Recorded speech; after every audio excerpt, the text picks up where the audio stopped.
Good morning. Welcome back to the Broadcast Retirement Network. I'm Jeff Snyder. This is BRN Sunday for Sunday, November 13th, 2022. And we have another great show for you this week. We've got members of the media, academia, financial services, and government standing by as we analyze all the news and events for the week. So sit back, relax, enjoy this episode of BRN Sunday.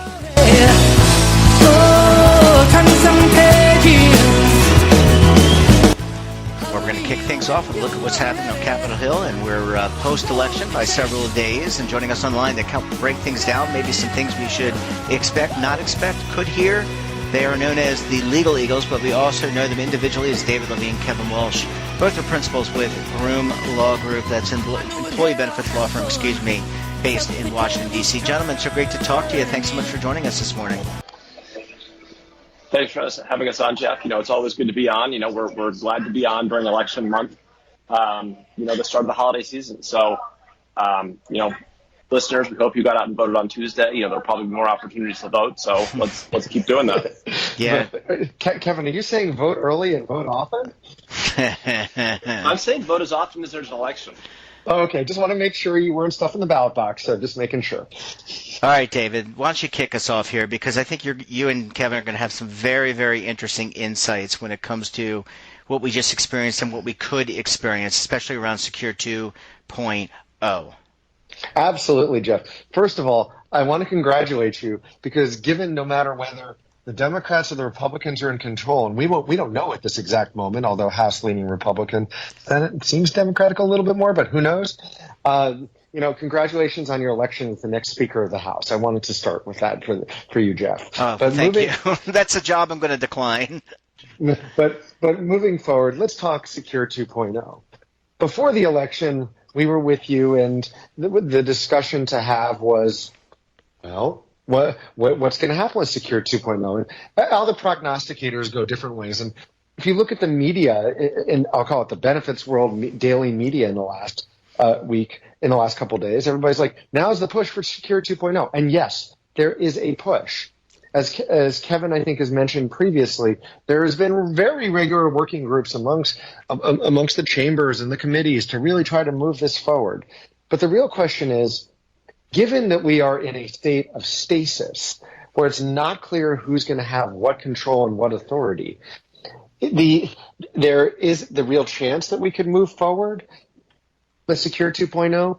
But I'm going to break it down this way. I will say there is a real chance that, especially as everybody is worried whether or not they'll have control for their party, that this may not be the moment of bipartisanship. I know this is sort of speaking into the wind. Hopefully it is.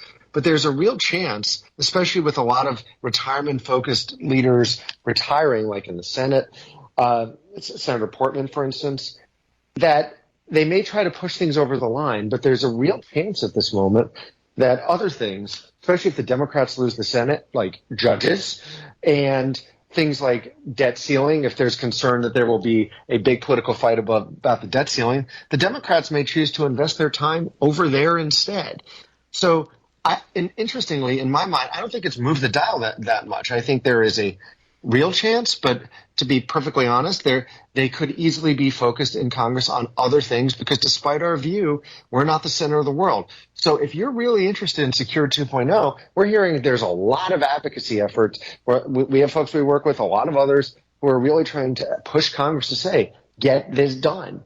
So if that is you, this is your moment because sooner than later we'll help move the ball. Because if not, there's a real chance I'll call it tsunami because there was no election tsunami on either side here, but the tsunami of end-of-year items from budget to judges to other just debt limit to other types of things could easily overwhelm the friendlier corners of Secure 2.0. But Kevin, You want to tell us exactly what the makeup of the House and Senate's going to be after this is done? Yeah, I mean, I think right now when we look at the House and Senate, it's unclear which party is going to control each chamber, either chamber for that matter. On the Senate side, if Democrats stay in control, Senator Patty Murray from Washington has been the chair of the Senate Health Committee, but there's some talk that she could move on to appropriations. If she does, and the Democrats stay in control, then there's a vacuum there where I hate saying this, but there's a number of senators who are looking to take over at Senate Health. Now, should Republicans end up in the majority, it looks like Mitch McConnell would become the Senate Majority Leader. Again, on Senate Health, there's a fair amount of uncertainty as to who would be the chairperson. Right now, folks are jockeying for leadership positions as opposed to committee chair positions, and right now neither side seems all that certain about leadership, let alone committee chairs. So it's tough to speculate.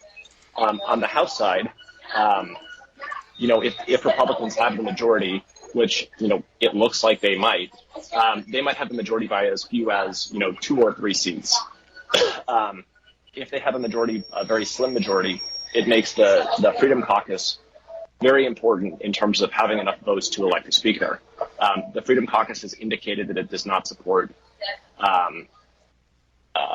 Congressman McCarthy as speaker. So in all likelihood, there will have to be some discussions with concessions to the Freedom Caucus, or there's the risk that, McCarthy isn't speaker, which would create, a real vacuum and a real guessing game in D.C. about who would lead the Republicans. But I think a key thing to think about is that if it's a slim majority, which it looks like it will be, in terms of negotiations between the House and the Senate, it may be tough to actually reach compromise because the House may be a difficult bargaining partner to the extent that House Republicans don't have unanimity on what to do. That could be a recipe for some gridlock over the next 2 years should Republicans have a slim majority. Now, there are still pathways to Democrats having a majority in the House, which would be a surprise. And, earlier this year, Speaker Pelosi had indicated that she was stepping down from leadership. I think at this point, there's some speculation with Democrats outperforming that, some of the old guard may instead choose to stick around. There had been talk of, moving to a new generation of Democratic leadership. I mean, all this is to say that, right now with the elections in play and with the control of the chambers potentially still in play going into, mid-December, I think there's going to be a lot of backdoor meetings, a lot of, inside baseball as folks figure out who's going to be in decision-making positions. Usually predicting the past is easy. This year, predicting the past, even, a week after the election remains exceedingly difficult and almost as tough to forecast as it was on Monday. Well, gentlemen, we were kind of going into, or at least a lot of people were speculating that, once the election was resolved and finalized, that there could be a possibility of a lame duck passage of secure. This seems to really, I'll just use my own words. I'm not going to speak for you guys. You can speak for yourselves. But this seems to put the kibosh on that because we still haven't figured out these contested races and whatnot. So it sounds like that is going to be, and the runoff, especially in Georgia. So it seems like that is really going to be the driver. And then when we get to the new Congress sworn in, again, we don't know who's going to be the leadership, as David and you both said, Kevin, it's a pickle in terms of where retirement falls into the priorities. There are going to be a lot of different priorities in this new Congress. That makes sense. Yeah, so I wouldn't say that secure's dead, but I do think that it's less likely than it was 2 weeks ago. Okay, well, you heard it there from the Legal Eagles. Gentlemen, thanks so much for popping by. Really appreciate the analysis and wishing you both a very nice weekend, a post-election weekend. Have a great rest of the day. Thank you. Thank you so much, and thank you, Jeff. Bye, guys.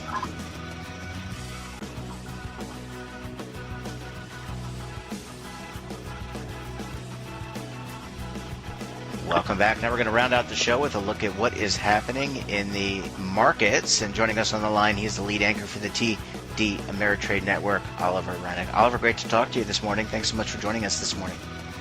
Always. Thanks, Jeff. And I should say, I want to preface that Oliver and I are actually talking on a Thursday afternoon. It's about 12 p.m. Eastern time. Oliver has some other things going on. Secret revealed. Yeah. So we actually record on Fridays, but today we're because I wouldn't want to bother people on the weekend. But Oliver, let's get into it. A lot going on this week with the midterm elections. I want to get to you talking about crypto, but first, give us your sense through 12 p.m. Eastern time on Thursday. Let's talk markets. Give us your sense for the markets this week. The most important thing for markets is happening in the U.S. dollar. And it's actually been going on for about a month now. So even with all the excitement around midterms and crypto and stuff, the big move this week is on inflation as we speak today, where our CPI came in below estimates at 7.7%, where the analysts were looking for 8%. Month over month slows to 0.4 from 0.6. This is an early sign that maybe the Fed's work is coming to fruition and now giving reason to think they could potentially slow their very aggressive path so far with interest rate hikes. Now, Jay Powell basically told us this last week that 50 basis points could be on the table by the end of this year, which would be a drop down from 75. And if you look at the dollar over the last over the last month, the dollar has actually cooled off quite a bit. And the dollar has been the most reliable, most honest, and important asset to watch. It has been really the guiding light for my coverage over the last year and a half. Identifying the dollar's strength was crucial to identifying the market's turning point from the speculative COVID boom to a tightening economy and one in which risk assets would be going down instead of up. The dollar has been leading interest rates higher. So as the dollar now has put in 3 lower lows and lower highs on the chart, meaning that the dollar is now in a short-term downtrend from the high. This is providing some relief to markets. And inflation this week is basically the cherry on top of that month-long trend that suggests there could be some relief. Now, what's interesting is that up until Thursday, the relief in the market had been limited to profitable, dividend-paying companies with a bias towards industrial themes, not the tech names. So the big question here after this week is if the bear market slows down a little bit, which it seems the dollar is suggesting, are people going to pile back into tech companies, risky assets, or are they going to have learned a little bit of a lesson and be more particular and instead buy companies that have demonstrated quality balance sheets like they've been preferring over the past month? And of course, that brings the crypto conversation into the discussion because literally just yesterday, the crypto world was like falling apart. And now, after a cool inflation print, crypto is surging again. So it shows you the power of the macro inflation narrative. But have we now discovered some skeletons in the closet for companies and asset classes that maybe don't necessarily deserve to rally back? And that's what's going to be the story going into the close of the year. Oliver, just to follow up on the tech theme, Twitter now is a private company. They have shed half their workforce. You look at Meta. Meta, I think, just laid off a whole bunch of employees. Tech sector really not doing too well as a whole. I think even Amazon had some significant losses. So, to your point, can investors who have typically relied on tech companies, I can't think of a major investor that has not, can they continue going forward, or do they do as you say, look at traditional companies, non-tech companies, although I would argue that every company is a tech company because they include technology in their work. They may not be a end-user technology, but they're using technology to manage energy. They're using technology to produce manufacturing of goods, right? So everyone is kind of a technology company in some respect. But let's just go back to that narrative of tech. Could tech still be a stalwart in portfolios of the future? Well, I think what we've learned here over the last year is that it's going to be very hard to maintain tech's contribution to the broad market. Even companies like Microsoft and Alphabet, who seem to be rock solid and diversified, have come under immense pressure. So you can say Twitter and Facebook, Meta, some of these very specific business models maybe are struggling due to leadership or vision, but you can't really make that argument so much for Microsoft or Alphabet. Basically what it looks like is that big tech is still going to have a fairly uphill battle. And the basic logic behind that is that valuations were so high during the COVID boom that we'll likely never see them again. The combination of easy money and earnings and growth that was pulled forward by COVID tech demand is just an impossible thing to match.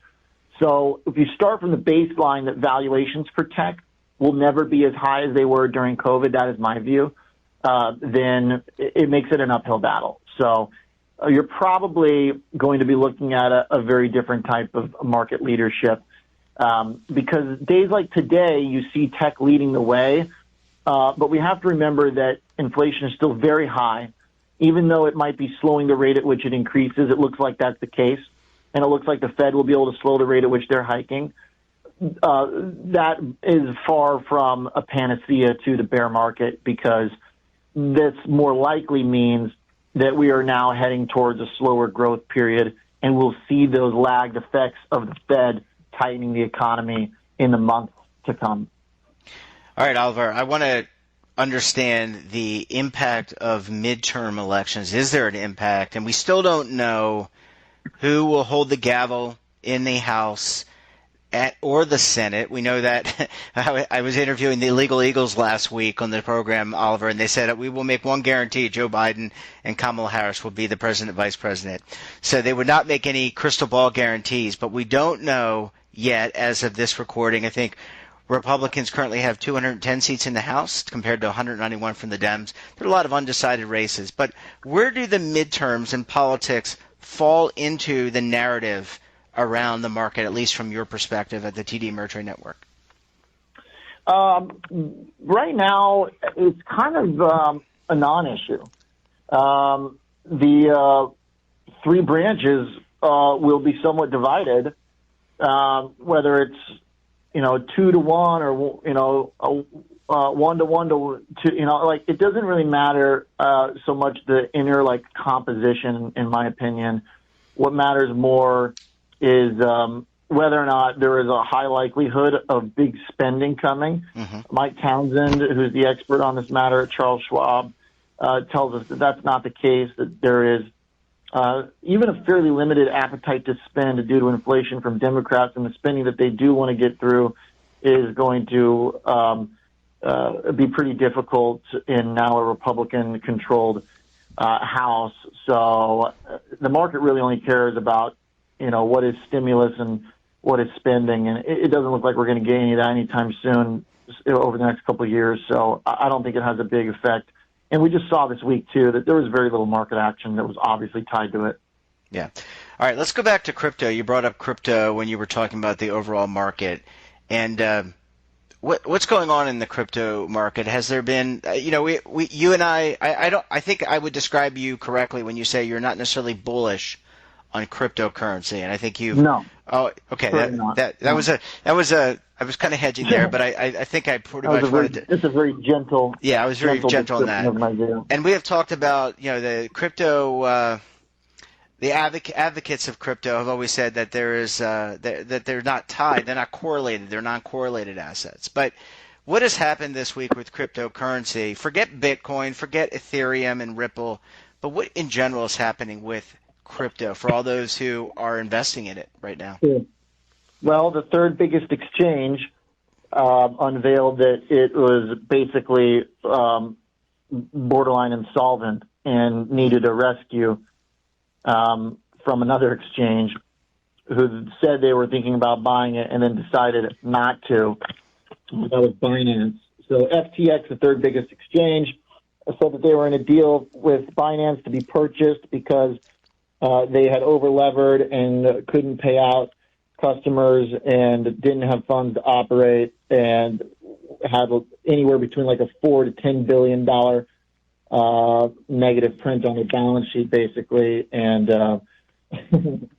so Binance then said that, well, actually, we don't want to buy you because you misused or because the government is looking into possible misuse of customer funds at FTX. And so this was obviously a huge shock. The CEO of FTX, Sam Bankman-Fried, has long been kind of considered the do no wrong crypto face of altruism, and that is turning out to just be a giant farce. Basically, it sounds like he didn't know how to run an exchange, and either it was malicious or it was just a massive error in calculations. Either way, the fact that the third biggest exchange could potentially be insolvent is an incredible risk, and just really brings to light still how really little we know about the stability of any of these asset classes, any of these assets within the class of crypto. And my view is that it's just hard to escape the fact that right now there is just very little utility to the vast majority of these coins, if any utility. So if the intrinsic value of these assets is somewhere near zero, then, I mean, it doesn't matter what leverage you apply. Eventually the industry is going to blow up anyway.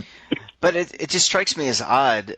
These are exchanges. When you look at the New York Stock Exchange or some of the other exchanges, do they lever assets against maybe against shares of stock traded on the exchange? And I'm being serious about this because I know, like, this is not a bank, so banks typically. I'm certainly not the market structure expert. No, neither am I. But I guess I'm just doing this rhetorically. But a bank doesn't keep all the money that is deposited in its vaults. We have a fractional reserve system, right? So they lend it out. So, but this is not a bank. This is an exchange. So I'm wondering, to your point, did they get a little bit too greedy? Well, yeah. Basically, what they did was it looks like, again, I'm also not necessarily the expert on this. I'm just kind of reading it and following along as it comes out. But sure.